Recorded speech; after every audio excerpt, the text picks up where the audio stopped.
Bueno, se acerca la Semana Mayor y si nosotros empezamos a recordar un montón de tradiciones y prácticas, ¿verdad? Usar ropa nueva, vestir de luto, comer bacalao, frutos del mar. ¿Cuántas de estas tradiciones realmente se conservan al día de hoy? Vamos a hacer ese recorrido en el tiempo y para esto nos va a ayudar el día de hoy don Rafael Méndez, él es historiador. Rafael, muy buenos días, un placer tenerte en casa. Buen día, un gusto saludarle. El placer es mío y también tenemos a Paula Sáenz, ella es artista, especialista en arte sacro, porque vamos a también repasar todos esos elementos icónicos, ¿verdad? Que realmente compartimos en esta época. Así que vamos a iniciar con Rafael y quizá contarnos, Rafael, qué tan importante, ¿verdad? Era la celebración en el siglo pasado, esta celebración de la Semana Mayor. Bien, buen día. Aquí yo me circunscribiría al siglo XIX fundamentalmente, porque es un tema interesante en el sentido de que las actividades ajenas a la cotidianidad del costarricense en el siglo de la independencia eran poco usuales y la mayoría de ellas estaban asociadas a asuntos de carácter religioso. Actividades de carácter civil son más contemporáneas y más recientes, por ejemplo, celebraciones fuertes de la independencia o de aquellas asociadas con la campaña nacional, que ya en el siglo XIX adquieren importancia, pero las más trascendentales son de carácter religioso y son de herencia colonial. Y en ellas al menos podemos destacar tres: la Natividad, que era sumamente celebrada por la ciudadanía, con distintas tonalidades, el Corpus Christi y por supuesto Semana Santa. Probablemente esas tres sean las tres actividades heredadas de la colonia española que tienen el mayor acento, la mayor actividad, la mayor efervescencia y por supuesto que mueven a la mayor cantidad de población costarricense alrededor de las convocatorias que la feligresía católica realizaba para entonces. Ahora es impresionante cuando repasamos esas imágenes que tenemos en este momento en pantalla, ¿verdad? Vemos a la gente vestir muy elegante en esa época, muchos incluso, ¿verdad?, estrenaban. Mucha gente vestida también de luto, o ciertas telas específicas apropiadas para la época. ¿Qué significaba esto para las personas que participaban en estas ceremonias o en esta celebración de la Semana Mayor? Claro, es un tema bien interesante y probablemente quien más ofrece evidencia sobre esto es la prensa costarricense del siglo XIX.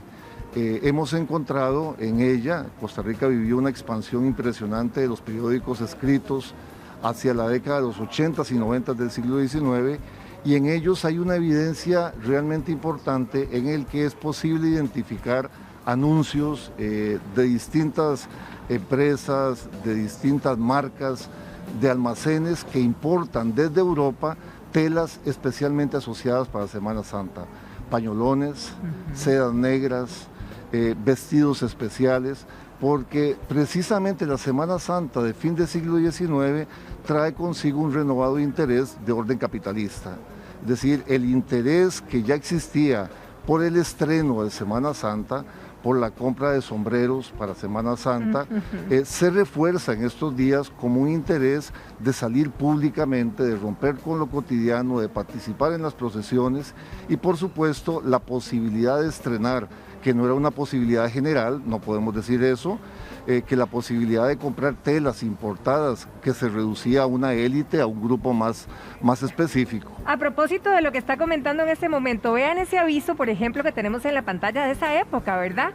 Tienda de Paul Wedel, donde habla precisamente de mercadería excelente, de garaje, pequeño, lujo, vamos a ver qué dice, surtido variadísimo para provisión de Semana Santa, o sea, acreditada casa, tiene la honra de participarle de numerosos clientes que ha recibido y está recibiendo esta mercadería excelente. O sea, estaba especificado que era para la Semana Mayor. Claro, habría que destacar que es una época también donde tenemos una profunda influencia de los mercados internacionales, resultado de la expansión de la actividad económica en Costa Rica. El café en nuestro país en el siglo XIX vino a modificar de forma radical los patrones de consumo y esto influyó directamente en la forma en que se adquirían productos específicos. traerlos desde Francia o desde Inglaterra, que eran la moda europea, que eran el patrón europeo, constituía un elemento de elegancia, de resonancia, de estar al tanto de lo que estaba sucediendo a nivel internacional. Y ahora que usted dice Francia, ojo, porque en este otro aviso, además de ropa hecha, ¿verdad?, para la semana, perfumería. Y recordemos que en esos tiempos en nuestros países no había nada, todo había que traerlo de afuera. Correcto, correcto. Habría que destacar eso, es decir, la prensa fue probablemente el vehículo, la prensa escrita fue probablemente el mejor vehículo, ¿cierto?, que a nosotros hoy nos permite conocer con la mayor precisión posible la dinámica comercial que teníamos, el renglón de las importaciones, cómo el café y las exportaciones a Gran Bretaña fundamentalmente generaron en ciertos sectores adinerados un interés muy grande por importar productos. Aquí lo vemos en temas de ropa, de sombreros y demás, pero también lo vamos a observar en licores extranjeros, también lo vamos a observar en latería extranjera, en ropa particular para ciertos sectores de la población, porque Costa Rica, y en eso Centroamérica mostró el mismo comportamiento, va a tener un comportamiento cada vez mayor en el renglón de las importaciones de productos de carácter suntuorio, de lujo, de cierto poder adquisitivo. Y por supuesto la Semana Santa fue un elemento realmente significativo, puesto que recogía una tradición muy antigua acerca de los estrenos. Los sectores populares, los sectores excluidos del poder, también estrenaban, pero lo hacían de forma mucho más sencilla, de forma mucho más humilde. Para darles un caso, yo llegué a encontrar en la prensa escrita un anuncio, ahora no recuerdo si dentro de estos que compartimos se encuentra, en la que decía algo así: si usted quiere estrenar en Semana Santa, compre este jabón. ¡Ay, no puede ser! Y este jabón es de la más calidad y sus prendas le van a quedar como nuevas. ¡Qué increíble! Era un anuncio más bien dirigido a los sectores más excluidos del poder. Claro, claro. Pero tiene resonancia en el sentido de que la idea de estrenar era una posibilidad atribuida a algunos pocos, pero una aspiración de muchos. ¿Cómo no? Ahora, ¿qué pasa, por ejemplo, con la comida, ¿verdad? La forma de alimentarse en esa semana. ¿Qué era lo más fuerte y cuáles eran las costumbres? Claro. Aquí llama también la atención algo. La dinámica comercial de Costa Rica en el siglo XIX se modifica con la llegada del ferrocarril. En 1890 se da el primer contacto directo o primera ruta directa entre San José y Puerto Limón en el ferrocarril. El ferrocarril duró más de 20 años, fue un tranvía penoso que nos representó una inversión realmente fastuosa, pero es hasta 1890 en la que el ferrocarril comunica de forma directa Limón con San José, y eso trae un efecto directo en el tipo de productos que se consumen para Semana Santa, puesto que los mariscos que se consumen no venían de Punta Arenas, cuya ruta se hacía por carreta, y era realmente extenuante. Claro. Se hacía por Puerto Limón, que aparte de eso ofrecía excelentes mariscos. Nuevamente aquí la prensa nos ofrece información de bastante interés, hablando de ostiones, hablando de atún, hablando de bacalao, de distintos frutos del mar provenientes de Limón y que llegaban frescos. Qué increíble, puesto que el ferrocarril conectaba directamente esa posibilidad. Entonces los mariscos en realidad no eran tan importados, sino que eran del Atlántico. Y claro, en esto el vehículo fue la modernización portuaria y la modernización de la red vial que en nuestro país representó el acceso del ferrocarril. Entonces esos anuncios de ostiones, de pescadería y demás, vienen en consonancia con la prohibición, digámoslo así, de comer carnes rojas o carnes de cerdo, y sí consumir carnes blancas. Entonces esto es un elemento que suele destacar mucho la prensa de la época y en la que es muy evidente lo que representa o la modificación en los patrones de consumo, en este caso resultado directo de los productos que venían de Puerto Limón. A propósito, y las imágenes, si se me las pueden volver a poner, porque estas imágenes son de 1931, donde vemos, ¿verdad?, a toda esta gente aglomerada celebrando. Vean ustedes las procesiones en la plena Semana Mayor. Y todos estos elementos precisamente que vemos ahí, ¿verdad? Tenemos a Paula Sáenz, que está lista con nosotros también, porque vamos a ver parte de los símbolos y elementos icónicos en el arte sacro, ¿verdad? Y su valor que tienen para el culto que todos tenemos con respecto a la Semana Mayor. Paola, ayúdanos y contanos con el primero que tenemos ahí. Claro que sí. Bueno, este es el burrito que simboliza la entrada de Jesús a Jerusalén en el Domingo de Ramos. Es hermoso porque ahora que ustedes hablaban de telas y todo, ¿cierto? En esa época, cuando iba entrando Jesús, que escogió al animal más noble para entrar como un rey, la gente lanzaba las palmas, las ramas y también las telas. Los mantos que ellos tenían era lo más preciado que tenían, era su garantía, y lo lanzaban como se recibía un rey. Eso es lo bonito. Entonces por eso es que las palmas nosotros en el Domingo de Ramos las levantamos, lo recibimos a la imagen. En este caso hice el burrito que, si ustedes pueden ver, tiene toda una simbología aquí, la Eucaristía, las uvas, todo. Porque ay, sí, ahí lo vemos, ve la hermosura. Sí, ahí lleva hasta incluso el manto de la Virgen por ahí. Entonces lo que hice fue, en este tuquito de abajo se mete la palma. Atravesaste la palma. Sí. Es más, la gente se puede poner creativa y todo, si ¿cómo no? Hacerle sus trenzas y todo, porque siempre les gusta, ¿verdad? Exacto, exacto. Entonces es una manera de también recordarnos, porque es muy lindo. Cuando empecé a hacer este burrito, me di cuenta que existe la teología del borrico, de que uno quiere hacer el burrito que lleva a Jesús a las personas. Es muy bonito. Ay, es llevarlo a los demás. Sí, sí. Entonces yo dije, bueno, ¿por qué no un burrito que lo tengamos en el escritorio o en la puerta, o verdad, para no poner la palma nada más, tal vez con una tachuela pegada y así, sino darle su sentido de contemplación. Es totalmente cierto. Además, ser el nazareno, ¿verdad? Participar en todas estas procesiones significaba un acto de penitencia, y además, Rafa, que todos lo esperaban. Sí. Claro, totalmente de acuerdo. Las procesiones eran como un elemento articulador de la sociedad. Las procesiones llegaron a representar en Costa Rica esa opción donde en un espacio público se reunían quienes tenían y quienes no tenían. Se reunía la feligresía católica, pero se reunía también el campesino. Era un espacio social de convivencia.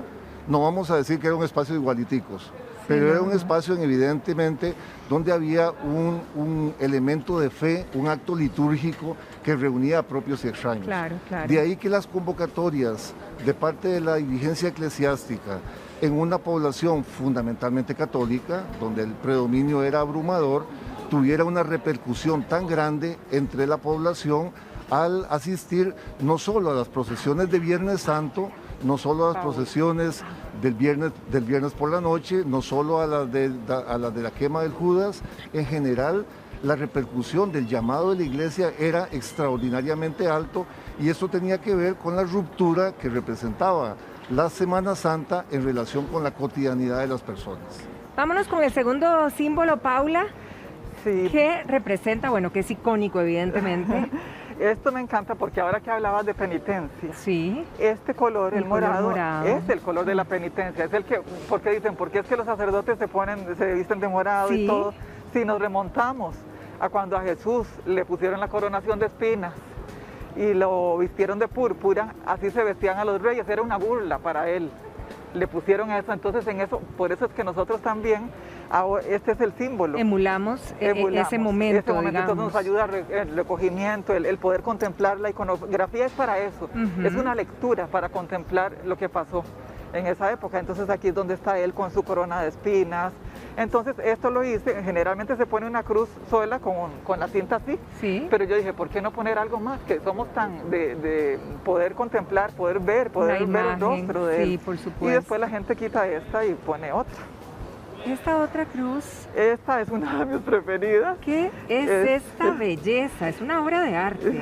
Esta es la Santa Cena. Esta Santa Cena, ajá, como pueden ver, está Jesús vestido de sacerdote porque es el primer y sumo sacerdote. Y aquí están los apóstoles, y como pueden ver, un detalle hermoso, porque esto es antes de que a él lo entregaran. Correcto. ¿Verdad? Entonces él está diciendo aquí un mensaje muy fuerte. Él está vivo en el pan, ¿verdad? Aquí en la Eucaristía. Y esta es la sangre que la recibe aquí como un símbolo San Juan, el apóstol amado. Más amado, ¿verdad? sí. Y aquí está con el cáliz, pero muy lindo porque también está la madre, está también las dos Marías, María sí. la de Cleofás, María Magdalena, y aquí hay algo muy, muy importante. Él es ahora el cordero. Antes se sacrificaba el cordero, ¿verdad? En Pascua. Sí, en sacrificio de los pecados, que ahora y luego iba a ser él el sacrificado. Y recibe todo. Sí, entonces, es muy lindo porque está todo ahí, todo ese misterio. Está hermosa, hermosísima. Gracias. Aquí tenemos otra. Ay, aquí esta también, esta yo la pensé y la diseñé porque la gente decía, es que queremos tener una cruz en la casa. Y yo dije, bueno, ¿qué tal si se pone la crucifixión mientras estamos en Cuaresma, pero en resurrección, que es a lo que todos glorioso, damos vuelta, y se puede poner en el altar ya con la resurrección, ¿verdad? A veces yo siento que a veces nos sentimos un poco sacrificados y un poco, ¿verdad? Como es crucificados o en resurrección, dependiendo de las cosas de nuestra vida. Entonces no es que tiene que estar solo eso todo el año, sino que a veces uno dice, quiero contemplarlo a él en este momento crucificado. En ese momento, claro. Y bueno, en este caso que fue el que nos cambió la historia. Exactamente. Y aquí, bueno, le hice para poner los rosarios, oraciones o peticiones mientras se contempla el icono. Ahora, vamos a ver este otro. Sí. Aquí tenés ya varios elementos diferentes. Sí, esto es un altar cuaresmal que es portátil. Lo pensé mucho porque la gente a veces sale de San José y dice, yo quiero seguir, ¿verdad? Entonces esto se cierra y tiene todo esto adentro, es una cajita. Incluso si se vuelve, tiene imágenes adentro y se puede poner como tríptico. Vean qué bonito. Bueno, esta es una cruz también para poner palma bendita. Aquí para atravesar la palma y seguir con nuestras tradiciones, tener todos los elementos. Aquí el mensaje, que la podemos colgar también, ¿verdad? Exacto, el mensaje es Jesús entrando a Jerusalén, pero igual que entra en nuestros corazones. Correcto. ¿Verdad? Bueno, esta es la cruz de la sangre de Cristo que viene en este altar. La corona de espinas que, ¿verdad? O sea, hacer esta corona me la hace una amiga en oración y todo es hermoso porque es una espina demasiado y uno con solo tocarla ves que, ¿verdad? Que es algo doloroso que uno no puede imaginarse. Y este es el Pascualito. El Pascualito en el Sábado Santo, en la vigilia pascual, es cuando lo encendemos, renovamos nuestras promesas bautismales, se enciende el fuego vivo que es Jesús, entonces ahí nosotros tomamos de ese fuego para también renovar nuestra fe. Renovar nuestra fe y que esté constante, ¿verdad? Que sea del día a día. Exacto. Ahora, don Rafa, ¿qué impresiones tiene, digamos, sobre los viajeros, filántropos, foráneos, ¿verdad? Que visitaban Costa Rica precisamente en el siglo XIX. Ahí volvemos a ver estas imágenes hermosas sobre la fiesta religiosa de Semana Santa, precisamente. Gracias, sí. Esa es la otra fuente, digamos, muy confiable que nosotros tenemos para analizar el siglo XIX y algunas de nuestras tradiciones. Hacia la primera mitad del siglo XIX, mediados del siglo XIX, Costa Rica y Centroamérica en general tuvieron la visita de distintos individuos del extranjero que venían por motivos filantrópicos, por visitas a conocer el país, a conocer la región, para dar datos etnográficos, para hacer estudios de la flora y la fauna. Y en esas revisiones que hicieron, dejaron sus impresiones no solo sobre lo que observaban, sino sobre la sociedad en particular. Esos relatos hoy nos permiten tener una impresión más clara de cuál era la impresión que los extranjeros tenían sobre nuestro país. Y aquí nosotros podríamos llegar a algunas conclusiones muy puntuales de esos relatos de los filántropos. ¿Qué pensaban? Bueno, en primer lugar, tenían muy claro que la sociedad costarricense era fundamentalmente católica, romana. Así lo describían en esos términos. También indicaban que era un pueblo muy ferviente, muy solemne. Señalaban con claridad que nuestros sacerdotes o nuestros curas eran gente sencilla, pero era gente muy reverenciada por la población, resultado de el predominio que tenía el catolicismo como culto en el país. Y en relación con la Semana Santa en particular dejaron varias anotaciones, yo diría, bastante pintorescas. Una tiene que ver con la celebración de la quema del Judas, que todavía hoy prevalece en nuestro medio.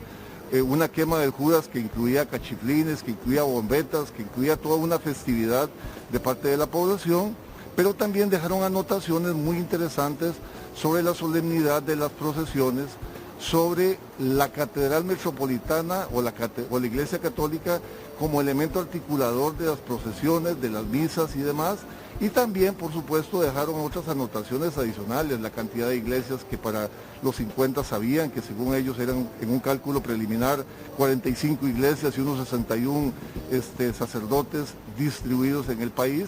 Pero en general lo que uno observa son esas impresiones en las que perciben a la población como una población muy dedicada al culto, muy armoniosa, muy efervescente y muy limitada al culto directamente en los días de Semana Santa.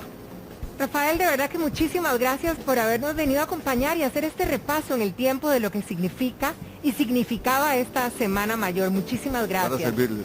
Paula, muchísimas gracias también por compartir este arte sacro, pero este arte hermoso de tus manos. Muchísimas gracias.